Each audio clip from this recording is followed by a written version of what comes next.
છે? Ibon Cement, only nation.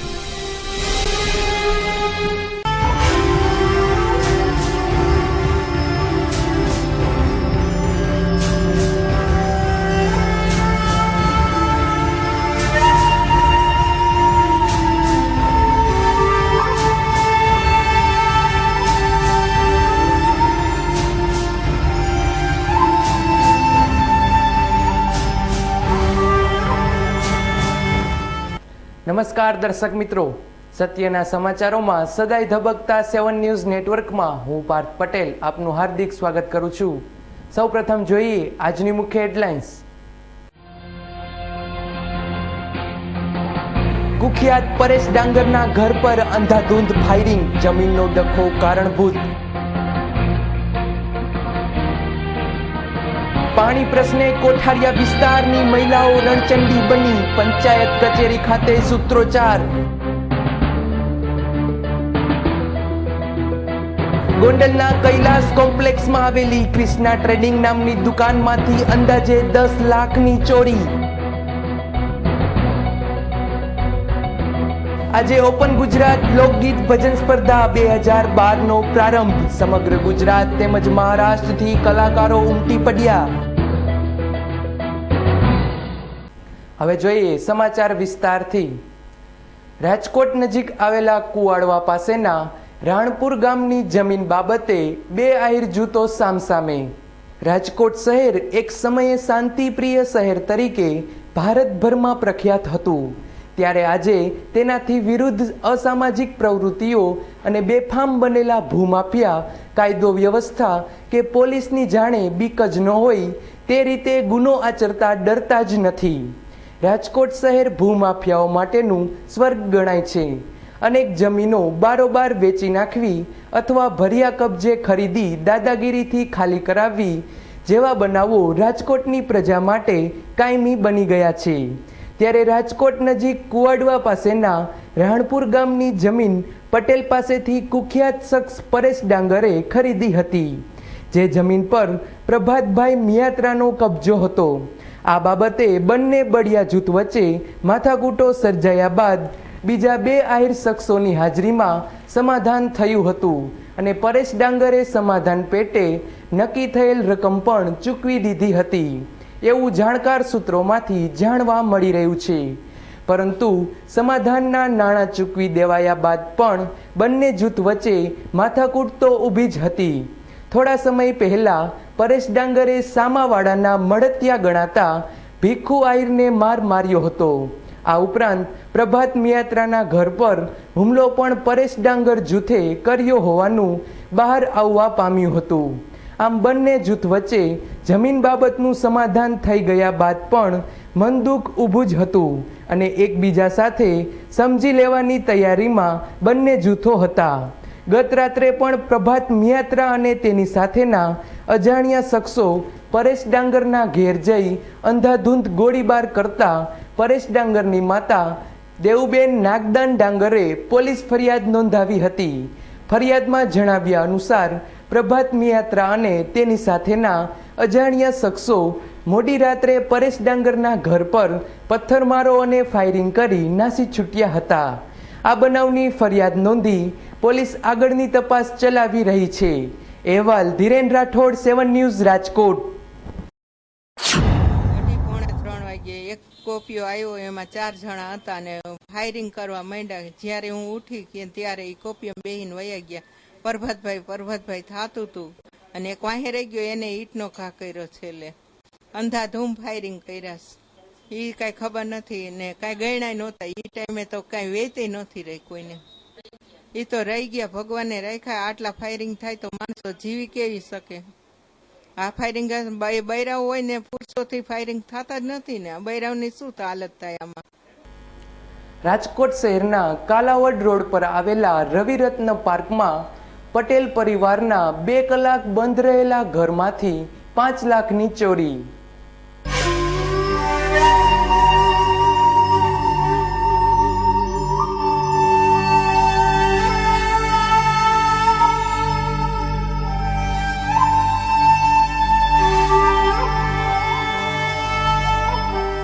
શહેરના Kalavad road પર આવેલા રવિરત્ન પાર્ક C6 માં રહેતા અને સાધુ વાસવાણી રોડ પર આવેલી જીવનજ્યોત સ્કૂલ નજીક દેવ એસ્ટેટ નામે ઓફિસ ધરાવતા મનીષભાઈ પરબતભાઈ માકડિયાનું રહેણાંકનું મકાન સવારે 10:30 વાગ્યાથી 12:30 વાગ્યા સુધી બંધ રહેતા કોઈ ડુપ્લિકેટ ચાવીની મદદથી તાળા ખોલી સોનાના દાગીના તેમજ રોકડ મળીને કુલ રૂપિયા 5 લાખની મત્તા ઉસેડી ગયાની ફરિયાદ નોંધાવતા અને શકમંદ તરીકે નીરવ પટેલનું નામ પણ આપતા જણાવ્યું હતું કે યુનિવર્સિટી રોડ પર ફોરેન્સિક લેબ નજીક રહેતો અને કુરિયરનું કામ કરતો નીરવ પટેલ અવારનવાર મારી ઓફિસ દેવ એસ્ટેટ ખાતે આવતો હતો અને હું તેને બિલ ભરવા જેવી નાની મોટી કામગીરી સોંપતો હતો. ખરીદી કરવા ગયા 10:30 થી 12:30 ની વચ્ચે અંદર આવી અને કાંઈ કોઈ વસ્તુ હલાવ્યા વગર વ્યવસ્થિત જેમ હતું એમ બધું કાઢી અને પાછું ગોઠવી અને વહી ગયા. ને કેમેરો અને વાયર એ બધું લેતા ગયા. બેટરી રોકડ 35,000 રૂપિયા. દાગીનો ગયો છે અંદાજે લગભગ 10-12-15 લાખ રૂપિયાનો. હા, એ તો શક છે, એ તો વયો ગયો ઘરેથી નીરવ પટેલ. પરંતુ આવી કામગીરી કરવા જતી વખતે મારું એક્ટિવા વાપરતો હોય એક્ટિવાની ડીકીમાં જ મારા ઘરની તેમજ તિજોરીની ચાવી રહેતી હોય મોકો જોઈને ડુપ્લિકેટ ચાવી બનાવી લીધી હશે. બાદમાં તે મોકાની રાહમાં હશે અને મોકો મળતા જ હાથ સાફ કરી પોબારા ભણી ગયો હશે. કારણ કે બનાવ સમયે સવારે 10:30 વાગ્યે નીરવની પત્ની મારા ઘેર આવી હતી અને મારા પત્નીને ખરીદી કરવાના બહાને બહાર લઈ ગઈ હતી. મનીષભાઈની શંકા પરથી પોલીસે નીરવ પટેલના ઘેર તપાસ કરતા જાણવા મળ્યું હતું કે નીરવ તો ઇકો ગાડીમાં સામાન સહિત આજે જ નીકળી ગયો છે. આથી પોલીસની અને મનીષભાઈની શંકા દ્રઢ બની હતી. નીરવ પટેલ મૂળ અમરેલી જિલ્લાનો વતની હોય અને તેના માતા પિતા હાલ સુરત સ્થાયી થયેલા હોય પોલીસે આ દિશામાં તપાસ આગળ વધારી છે. અહેવાલ ધીરેન રાઠોડ, 7 ન્યૂઝ, રાજકોટ. છેલ્લા ઘણા સમયથી પાણી પ્રશ્ને રજૂઆત કરીને થાકી ગયેલા લતાવાસીઓએ કોઠારિયા ગ્રામ પંચાયત સામે દેખાવો કર્યા.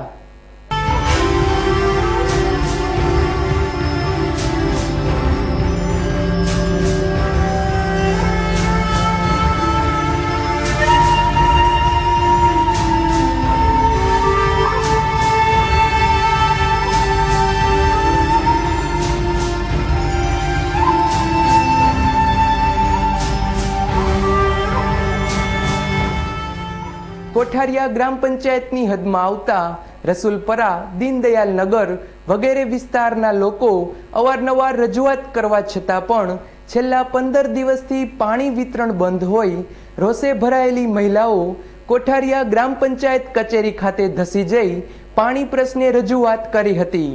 પરંતુ કોઈ જવાબદાર હાજર ન હોય રોષે ભરાયેલી મહિલાઓએ સરપંચ અને ઉપસરપંચની હાય હાયના નારા લગાવ્યા હતા અને આક્ષેપો કર્યા હતા કે આ સત્તાવાળાઓને લોકોને પડતી મુશ્કેલી વિશે વિચારવાનો સમય જ નથી.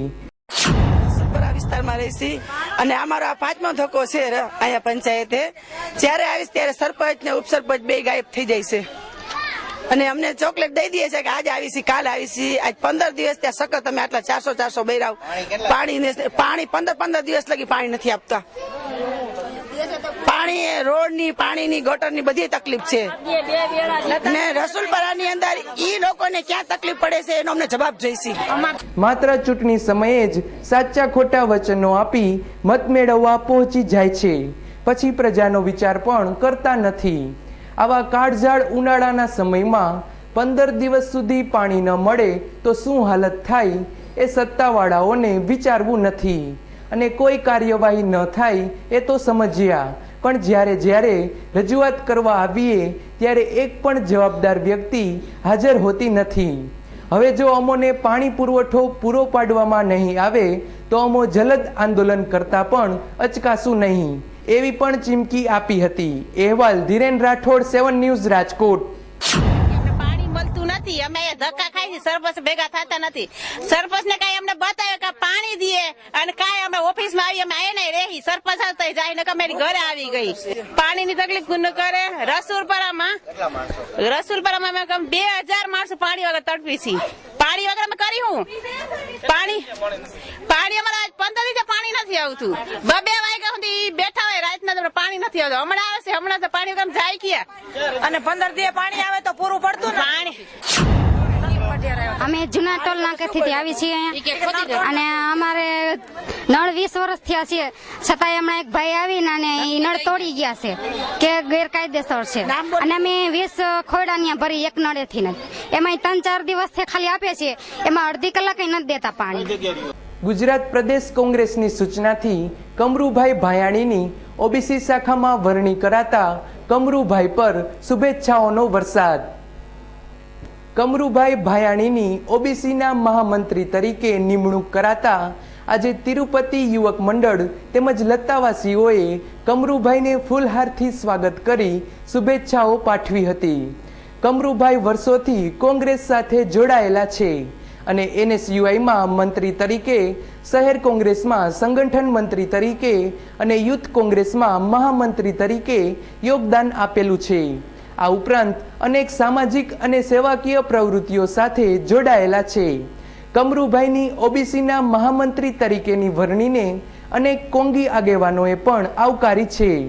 તિરુપતિ સોસાયટીના લોકો તેમજ આજુબાજુના વિસ્તારવાસીઓએ આજે ઢોલ નગારા સાથે કમરુભાઈનું સામયું કરી કમરુભાઈ તુમ આગે બઢો હમ તુમારે સાથ હેના ગગનભેદી નારા લગાવ્યા હતા.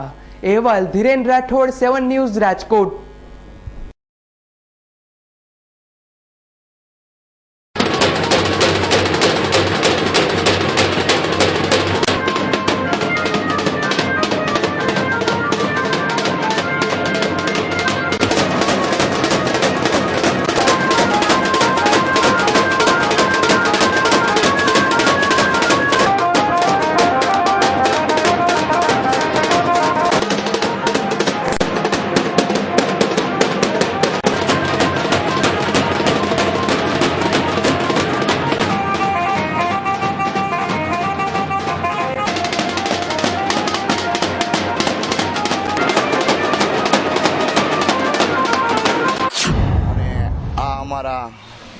મહામંત્રી જે હતા એની ઓબીસી પ્રમુખ તરીકે વરણી થઈ છે એના માટે અમે આ આયોજન રાખેલ છે અને ખૂબ ખૂબ આભાર માનીએ છીએ અને શુભેચ્છા પાઠવીએ છીએ. અમારા મિત્ર શ્રી ભાયાણી સાહેબનું અમે ફૂલહારથી સ્વાગત કરીએ છીએ અને અમારા લતાવાસી તરફથી એમનું સ્વાગત કરીએ છીએ. ઓબીસી ડિપાર્ટમેન્ટ કોંગ્રેસમાં ગુજરાત તરીકે મારી નિમણૂક થઈ છે. આ તિરુપતિવાળા સોસાયટીના લતાના માણસો, આશાપુરા કોઠારિયા રોડ લતાના માણસો એ બધા મારું સન્માન રાખ્યું છે. એનો ખૂબ ખૂબ આભાર માનું છું. રાજુભાઈ, રમેશભાઈ, હસુભાઈ ડૉક્ટર, બધાના બાપુનો બધાનો ખૂબ ખૂબ આભાર. શક્તિસિંહ બાપુનો એનો. शरारत भरा बचपन जैसे नींव जिंदगी की, जवानी के वो प्यारे वादे जैसे नींव मजबूत रिश्तों की. गवाह है हम जिसने आपके रिश्तों को और मजबूत बनाया, क्योंकि हम रिश्तों का बॉन्ड मजबूत बनाते हैं.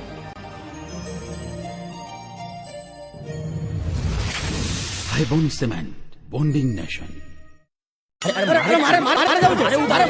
અરે ભાઈ આટલી ઉતાવળ શા માટે? દાદાજી ગરમ પાણીમાં નહાવાની. હા ભાઈ, આ લોકોના ઘરમાં છે Delta solar water heater with photon technology, high density galvanized tank, hotel, hostel, hospital, commercial and industrial, MNRE approved subsidy સાથે Delta solar the green warrior. Mansi plaza, Nana Mava main road, Suryamukhi Hanuman Mandir પાસે, રાજનગર ચોક, રાજકોટ. મોબાઈલ નંબર 9714888800 તેમજ 9033888800. આશાપુરા ઇલેક્ટ્રોનિક એન્ડ મોબાઈલ દરેક standard કંપનીઓની electronics આઇટમો, મોબાઈલનો વિશાળ ખજાનો ધરાવતો એકમાત્ર અતિ આધુનિક showroom Ashapura electronics and mobile. LG, Samsung, Panasonic, Videocon, Onida વગેરે કંપનીઓના LCD, TV, fridge, washing machine, AC, DVD player, home theatre સહિતની ઇલેક્ટ્રોનિક્સ આઇટમો, Nokia, Samsung, Sony Ericsson, LG વગેરે કંપનીઓના મોબાઈલનો અતિ આધુનિક શોરૂમ શોરૂમમાં ઓછી કિંમત, ઉત્તમ સર્વિસ, એક્સચેન્જ અને ફાઇનાન્સની સુવિધા ઉપલબ્ધ તેમજ સરળ હપ્તે પણ મળશે. આપની એકવારની મુલાકાત કાયમીની બની જશે. Jai Ashapura electronics and mobile, Nilkanth cinema સામે, Kothariya road, Rajkot. Phone number 23 72 435, mobile number 98 98 7 99 31. ગોંડલના કૈલાસ કોમ્પ્લેક્સમાં આવેલી ક્રિષ્ના ટ્રેડિંગ નામની દુકાનનું શટર તોડી અંદાજે 10 લાખના વાયરની ચોરી કરી જતા તસ્કરો.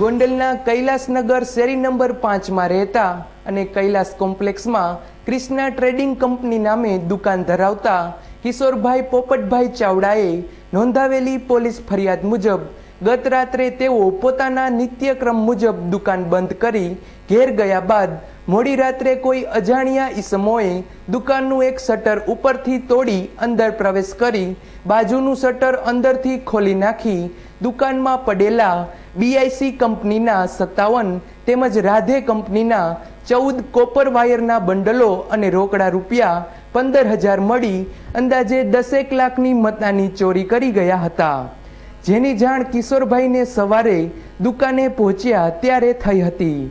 આથી તુરંત પોલીસમાં જાણ કરાઈ હતી. ગોંડલ સિટી પોલીસ મથકનો સ્ટાફ આગળની તપાસ ચલાવી રહ્યો છે. અહેવાલ દેવાંગ ભોજાણી, 7 ન્યૂઝ ગોંડલ. ત્યાં ભાઈનો ફોન આવ્યો કે ભાઈ અમારી દુકાનના શટર તોડીને કોઈ આપણો માલની ચોરી થઈ છે. એટલે હું અહીંયા આવ્યો, જોયું ત્યાં બધું અસ્તવ્યસ્ત હતું. એટલે પોલીસને જાણ કરી કે ભાઈ આ રીતનું છે ને આ જગ્યાએ આ Krishna trading company Kailash complex C વિભાગમાં મોટી ચોરી થઈ છે અને પોલીસને જાણ કરી. આજે સવારે દુકાન અમે રેગ્યુલર ટાઈમે ખોલીને તો અમને અસ્તવ્યસ્ત લાગ્યું. એટલે અમે અંદર જઈને જોયું તો અમારો કિંમતી કોપર વાયર, વાઇન્ડિંગ વાયર, એ અમારે દુકાનમાંથી પાછળના શટર ઉચકાવી અને કોઈ લઈ ગયું છે. વાયરનો સ્ટોક લગભગ 1500 થી 1600 કિલો જેવો લઈ ગયા છે.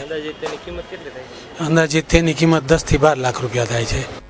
યશ જ્યોતિ ફાઉન્ડેશન અને આહિર કલામંચ દ્વારા ઓપન ગુજરાત લોકગીત ભજન સ્પર્ધા 2012નો પ્રારંભ. આપણી ભૂલાતી જતી સંસ્કૃતિને જીવંત રાખવા અને યુવાનોમાં આ ક્ષેત્રે જાગૃતિ લાવવાના પ્રયાસ રૂપે આયોજિત કરાયેલ ઓપન ગુજરાત લોકગીત ભજન સ્પર્ધા 2012નો આજે સવારે પ્રારંભ થયો. ત્યારે સમગ્ર ગુજરાત ઉપરાંત મહારાષ્ટ્રના મુંબઈ ખાતેથી પણ અનેક કલાકારો આવી પહોંચ્યા હતા અને પોતાની કલાનું કામણ પાથરી ઉપસ્થિત શ્રોતાજનોને મંત્રમુગ્ધ કરી દીધા હતા. રાજકોટ શહેરની આસપાસ તેમજ સમગ્ર સૌરાષ્ટ્રમાંથી પણ બહોળી સંખ્યામાં લોકો ઉમટી પડ્યા હતા. અહેવાલ ધીરેન રાઠોડ, 7 ન્યૂઝ રાજકોટ.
ખરેખર આ ઉભરતા કલાકારો માટે છુપાયેલી જે કલા છે એ પોતાની રજૂઆત કરવાની એક સરસ મોકો છે.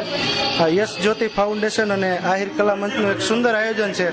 જેટલા ધન્યવાદ આપે એટલા ઓછા છે. જજીસે એવી રીતે પ્લાન કરેલો છે કે જે ઉભરતા કલાકાર હોય અને જેની અંદર ગાવાની કળા હોય પણ એને ચાન્સ ન મળી શકતો હોય તો એના માટે આ સૌથી મોટું અને સૌથી મોટામાં મોટું પરફોર્મન્સ સ્ટેજ છે. જેવી રીતે કે આપણે જોઈએ તો વૈરાગ્ય રૂપી વાદળ હટી જાય અને ચૈતન્ય રૂપી સૂર્ય દેખાય તો કેટલું સુંદર દેખાય. કર્યું છે કે જેથી કરીને ઉગતા કલાકારોને આગળ વધવાનો ચાન્સ મળે છે અને એને એક નવી પ્રેરણા મળે છે. એ બદલ હું એ લોકોનો ખૂબ ખૂબ આભાર માનું છું અને મને ખૂબ ખુશી થાય છે કે હું અહીંયા ઉપસ્થિત થઈ છું અને મને ચાન્સ મળ્યો છે. જ્યોતિ ફાઉન્ડેશન અને આહિર કલા મંચ દ્વારા લોકગીત અને ભજનની ઓપન ગુજરાત કોમ્પિટિશન હરીફાઈનું એક અમે આયોજન કરેલું છે, જેમાં અમને ખૂબ જ ઉત્સાહથી પ્રતિસાદ મળી રહ્યો છે. છેક બોમ્બેથી, કચ્છમાંથી, રાણાવાવથી, પોરબંદરથી, દૂર દૂરથી પણ સ્પર્ધકો અત્રે ઉત્સાહભેર ભાગ લે છે અને અમારો પ્રયાસ છે કે આ સ્પર્ધા દ્વારા નવોદિત કલાકારોને યોગ્ય પ્લેટફોર્મ અને એક સારી તક પૂરી પાડવી અને તેમની ગોંડલની સંગ્રામજી હાઈસ્કૂલને 125 વર્ષ પૂર્ણ થતા મારું ગોંડલ નામે ચિત્ર પ્રદર્શન યોજાયું.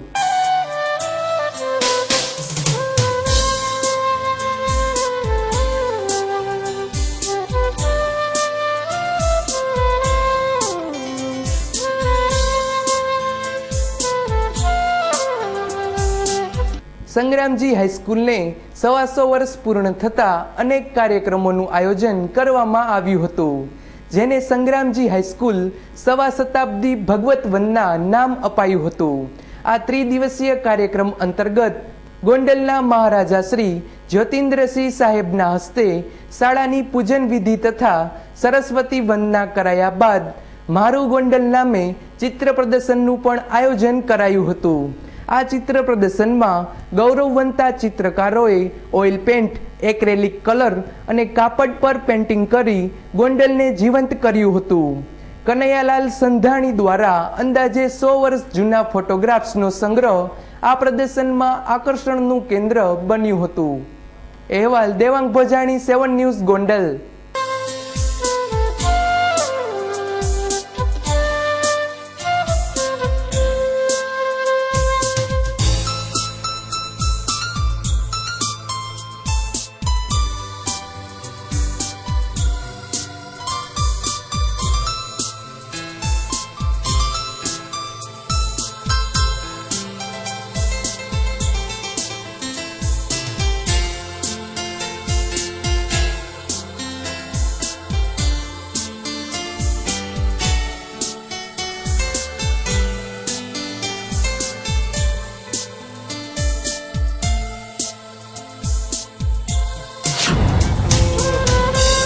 દાદા બાપુ થાય. આપ સૌનો શું વિચાર છે ને આપ શું એપ્રિશિએટ કરો છો એ સાચું બોલું કહેવાય. એટલે 125 વર્ષ થયા અને કેળવણીમાં આપણે સૌએ હજી આ ચાલ્યા જ કરે વંશ પરંપરા અને આપ સૌને ઘણા વિદ્યાર્થીઓ ભણે, આગળ વધે, ઘણા આપણે બધાએ નામ મેળવ્યા છે, બધા એનાથી વધારે આગળ થાય. આ આમંત્રણ આપે આપ્યું એ સૌ મ્યુનિસિપાલિટીના બધા સભ્યોએ બધાનો આભાર માનું. આજે સંગ્રામજી હાઈસ્કૂલને 25 વર્ષ પૂરા થાય છે.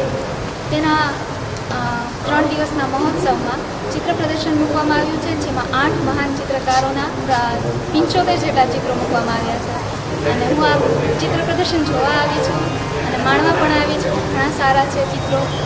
અને હું પણ એક આર્ટિસ્ટ છું એટલે મને તો ચિત્રની ઘણી બધી થીમ, ઘણા બધા નવા વિચારો જોવા મળે છે. મને ખૂબ જ ગમ્યું છે ચિત્ર પ્રદર્શન. ચિત્ર પ્રદર્શન થાય તો ગોંડલની જનતા માટે ઘણા બધા સ્ટુડન્ટ્સ છે જેને ચિત્રમાં એક ખાસો એવો ઇન્ટરેસ્ટ હોય છે. તે લોકોને ઘણું બધું જાણવા જોવા મળે છે. ખાસ કરીને ઓઇલ પેઇન્ટિંગ અને વોટર કલરની ઘણી બધી વેરાયટીઓ છે. અને ઓઇલ પેઇન્ટિંગના કલરમાં જે આભા ઊભી થાય છે એની તો વાત જ અલગ છે. સંગ્રામજી હાઈસ્કૂલને 125 વર્ષ થવા જઈ રહ્યા છે. એટલે ગોંડલ નગરપાલિકા દ્વારા એક નક્કી કરવામાં આવ્યું કે સવા શતાબ્દી મહોત્સવ આપણે ઉજવીએ અને એ ભવ્ય રીતે ઉજવીએ. એટલે ગોંડલની નામી સંસ્થાઓ, ગોંડલ નગરપાલિકાના તમામ સદસ્યો સહિતની એક મિટિંગ થઈ અને એમાં ડેપ્યુટી કલેક્ટરશ્રીના અધ્યક્ષસ્થાને એક સમિતિ બનાવી. 3 દિવસનો ભવ્ય કાર્યક્રમ યોજવાય. જે કંઈ જૂની સંસ્કૃતિ છે પાછી એક તાજી અને ઉજાગર થાય આવા હેતુથી અમે આગળ વધ્યા થઈ. ત્યારે 3 દિવસ માટે રાત્રે કાયમ અલગ અલગ કાર્યક્રમો, સાંસ્કૃતિક કાર્યક્રમો, લોક ડાયરો પણ યોજવાના છે. એટલે સાથે વિનંતી એટલી જ કે ગોંડલની તમામ પ્રજા, તમામ પબ્લિક આની અંદર ઉત્સાહભેર ભાગ લે. આજે મહારાજા શ્રી ભગવતસિંહના વારસો એટલે કે મહારાજા શ્રી જ્યોતિન્દ્ર બાપુ દ્વારા સગ્રામજી હાઈસ્કૂલનું પૂજન કરવામાં આવ્યું છે અને સાથે સાથે મારું ગોંડલ, આપણું ગોંડલ એવું ચિત્ર. તો દર્શક મિત્રો, આ હતો આજનો 7 ન્યૂઝ નેટવર્કનો સમાચાર અંક. આવતીકાલે નવા સમાચાર અંક સાથે ફરી મળીશું. ત્યાં સુધી રજા આપશો. નમસ્કાર.